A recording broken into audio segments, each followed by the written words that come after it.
Welcome back to AccuWeather Prime, and thank you for joining us tonight. We've got video coming in from all over the world. Really stunning to see some of the footage from the cherry blossoms, which are already at peak in the nation's capital. But of course, there's icy concerns across the northern tier of the nation, especially in western Minnesota. And that is our top story easy on this Tuesday night, and our green lights, where to go as we head into your morning commute. Austin, Texas, sun and clouds, really not bad across the Lone Star State. There will be some thunderstorms later in the day in a few locations, but most of us staying dry. Tampa, Florida, also a good place to be out and about. And Louisville, a bit of a breeze developing through the afternoon, but really no problems for your morning commute.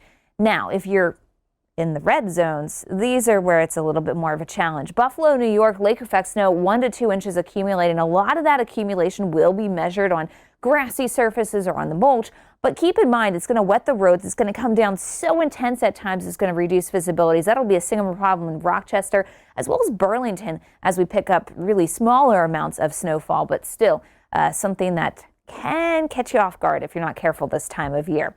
Across the nation for your Wednesday, you can see that low spinning. It does bring showers to places like New York City. Only other more travel concern we have out there would be places like Seattle and Portland. A couple afternoon delays due to some of those showers coming in late, but overall, most of the Northwest is quiet. It's going to be around the Midwest. We do have pretty good conditions here, but it does get breezy as we head throughout the day. And then into the Northeast, that's where we had the major travel delays with the snow reducing visibilities, wetting the streets. Again, don't get caught off guard with this, but Boston, it's afternoon rain showers for you. And same thing for places like New York City, Philadelphia could see some of that moisture too. And it is going to become a little windy in places like Baltimore and Washington, D.C. So be ready for those winds. As we look at flight cancellations for the week to come, they actually head up, especially as we go through Thursday, Friday and beyond. That's going to be partly due to the shower and thunderstorm activity across the nation coming up in the days ahead. Going on around our world. The Honduran Air Force has joined fire crews to contain a wildfire at the national park.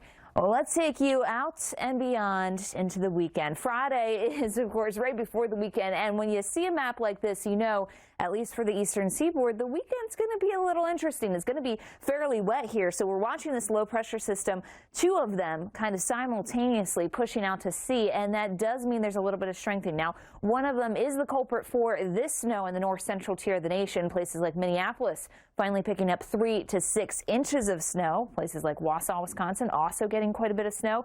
But as this storm system moves out, it only provides a little bit of snow for the interior northeast, mostly northern New England.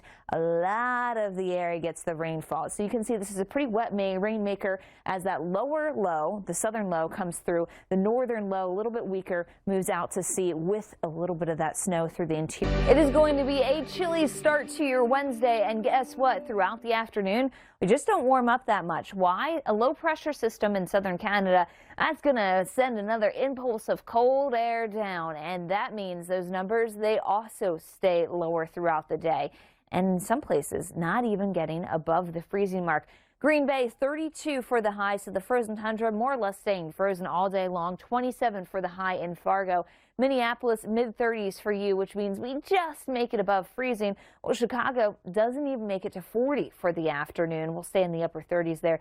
St. Louis back to the mid-50s for you. So certainly a punch of cold and a reminder that, you know, winter wasn't all that long ago. As we head through Thursday, this cold air mass is still in place, but notice what's happening. There's a weak storm system coming in, and that's going to allow for some snow showers to slide their way on through. And yes, we'll be talking about enough snow as this impulse comes through this clipper system that'll create accumulations. Note that it's just getting going as we go through Wednesday night into Thursday morning, and Thursday throughout the day it slides into Minnesota and Wisconsin, where overnight Thursday night, that's when the accumulations pick up. So for Thursday night, biggest accumulations around Minneapolis through central Wisconsin. Here we're going to find 3 to 6 inches of snow. And as you work your way farther south, places like Chicago really missing out on this. They'll see possibly a coating in some locations, but that remains mostly on grassy surfaces.